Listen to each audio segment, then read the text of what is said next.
ನಮ್ಮೆಲ್ಲ ಹಿರಿಯರು ಹೇಳಿದ್ರು, ಮಂತ್ರಿ ಆಗಿದ್ದೆ, ಆ ಮಂತ್ರಿ ಸ್ಥಾನಕ್ಕೆ ರಾಜೀನಾಮೆ ಕೊಡಪ್ಪ, ಬಿಜೆಪಿ ಅಧ್ಯಕ್ಷ ಆಗು, ಯಡಿಯೂರಪ್ಪನವ್ರ ಶೆಡ್ ಹೊಡಿಯಕ್ಕೆ ನೀನೇ ಕರೆಕ್ಟು ಅಂತೇಳಿ ಅಧ್ಯಕ್ಷ ಮಾಡಿದ್ರು.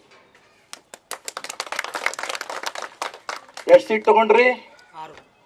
6 ಸ್ವಂತದ್ದು ಅಲ್ಲ, ಅವು ಬಣಕಾರ ಸ್ವತಂತ್ರವಾಗಿ ಗೆದ್ದವರು. ಇಂಥ ವಿಧಾನ ಇರ್ಲಿ, ಯಡಿಯೂರಪ್ಪನ ಮುಖ ಕೊಟ್ಟು ಸೀಟ್ ಬರ್ಲಿಲ್ಲ ಅವು. ಅದೇನೋ ಕೇಂದ್ರ ನಾಯಕರ ಭ್ರಮೆ, ಯಡಿಯೂರಪ್ಪ ಅಂದ ತಕ್ಷಣ ಎಲ್ಲಾ ಲಿಂಗಾಯತರು ಓಟ್ ಬಂದ್ಬಿಡುತ್ತೆ ಅಂತ. ಅವರೇ ಕಟ್ಟದ ಪಾರ್ಟಿಗೆ 6 ಸೀಟ್ ತಗೊಂಡಾರಲ್ಲ, ಅಷ್ಟು ಕೇಂದ್ರದವ್ರಿಗೆ ಯಾಕೆ ಇನ್ನೂ ಅರ್ಥ ಆಗಿಲ್ಲ ನನಗೆ ಗೊತ್ತಿಲ್ಲ, ನನಗಂತೂ ಗೊತ್ತಿಲ್ಲ. ಇರ್ಲಿ, 66 ಸೀಟ್ ಇಳಿತು 108ರಿಂದ. ಕರ್ನಾಟಕದ ಭಾರತೀಯ ಜನತಾ ಪಾರ್ಟಿ 66ಕ್ಕೆ ಇಳಿತು.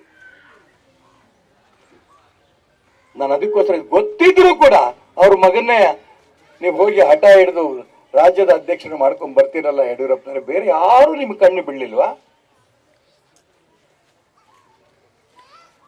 ನಾನು ಎಲ್ಲೇ ಹೋದ್ರು ಕೂಡ ನಾನಿನ್ನು ಬೆಳಿಗ್ಗೆ ಇವತ್ತು ಯಾವುದು ಗುಳುಗುಳಿ ಶಂಕರ ದೇವಸ್ಥಾನಕ್ಕೆ ಹೋಗಿದ್ದೆ, ಬೆಳಿಗ್ಗೆ ಪ್ರಾರಂಭ. ಅಲ್ಲೊಂದಿಷ್ಟು ಜನ ಹೆಣ್ಮಕ್ಳು ಗಂಡು ಮಕ್ಳು ಎಲ್ಲ ಈಶ್ವರಪ್ಪ ಬರ್ತಾರೆ ಅಂತಂದ್ರೆ ಎಲ್ಲ ಸೇರಿದ್ರು. ಅವ್ರು ಏನ್ ಹೇಳಿದ್ರು ಗೊತ್ತಾ? ಸರ್, ನಾವು ನಿಮಗೆ ಬೆಂಬಲ ಕೊಡ್ತೇವೆ, ನಿಮಗೆ ಬಹಳ ಅನ್ಯಾಯ ಆಗಿದೆ. ನಾನು ಏನು ಮಾತಾಡ್ಸಿಲ್ಲ, ಅವ್ರು ಯಾರು ಅಂತಾನೂ ಗೊತ್ತಿಲ್ಲ. ನಿಮಗೆ ಬಹಳ ಅನ್ಯಾಯ ಆಗಿದೆ. ಆ ಹಳ್ಳಿ ಇರಂತ ಹೆಣ್ಮಕ್ಳು ಹೇಳ್ತಾರೆ ಅನ್ಯಾಯ ಆಗಿದೆ ಅಂತ. ಯಡಿಯೂರಪ್ಪನವ್ರ ಹೃದಯ ಇಲ್ವಾ? ಯಾಕೆ ಅನ್ಯಾಯ ಮಾಡಿದ್ರಿ? ನಿಮ್ ಮಗ ಬೆಳೆದಾಗ ಇವನು ಬೆಳೆದ್ಬಿಟ್ರೆ, ಕಾಂತೇಶ ಬೆಳೆದ್ಬಿಟ್ರೆ ನಿಮ್ ಮಗನಿಗೆ ತೊಂದರೆ ಆಗತ್ತೆ ಅಂತನಾ? ಎಲ್ಲ ಯುವಕರನ್ನ ಬೆಳೆಸ್ತೀನಿ ಅಂತ ನರೇಂದ್ರ ಮೋದಿ ಹೇಳ್ತಾರೆ. ಎಲ್ಲ ಯುವಕರನ್ನ ತುಳಿಯೋದು ಯಡಿಯೂರಪ್ಪನವ್ರ ಕೆಲಸ.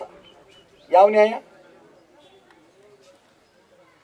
ಯಾವ ಭಾಗಕ್ಕೆ ಹೋದ್ರು ಕೂಡ ಸರ್ ಹಿಂದೂ ಹುಲಿ ನೀವು, ನಿಮ್ಗೆ ನಾವು ಗೆಲ್ಲಿಸ್ತೇವೆ.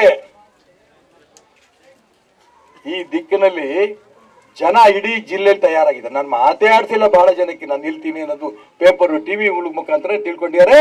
ಯಾವ ಉದ್ದೇಶಕ್ಕೆ ಚುನಾವಣೆ ನಿಲ್ತಾ ಇದ್ದಾರೆ ಅನ್ನೋದು ಜನಕ್ಕೆ ಗೊತ್ತಾಗಿರೋದ್ರಿಂದ ಅವರಾಗ ಅವರೇ ಹೇಳ್ತಾ ಇದ್ದಾರೆ. ಹಿಂದುತ್ವ ಉಳಿಸೋದಿಕ್ಕೆ, ಕುಟುಂಬದ ರಾಜಕಾರಣನ ಮುಕ್ತ ಮಾಡೋದಿಕ್ಕೆ ಭಾರತೀಯ ಜನತಾ ಪಾರ್ಟಿಯ ಅನೇಕ ನಾಯಕರು ನೋವು ಅನುಭವಿಸ್ತಿದಾರಲ್ಲ, ಆ ನೋವನ್ನ ತೆಗೆಯೋದಿಕ್ಕೆ ಅವರ ಪ್ರತಿನಿಧಿ ಆಗ್ಬೇಕು, ಅವ್ರ ಧ್ವನಿ ಆಗ್ಬೇಕು ಅನ್ನೋ 3 ಅಂಶ ನಂತು. ಈ 3 ಅಂಶದ ಚುನಾವಣೆ ಸ್ಪರ್ಧೆ ಮಾಡಿದ್ದೇನೆ.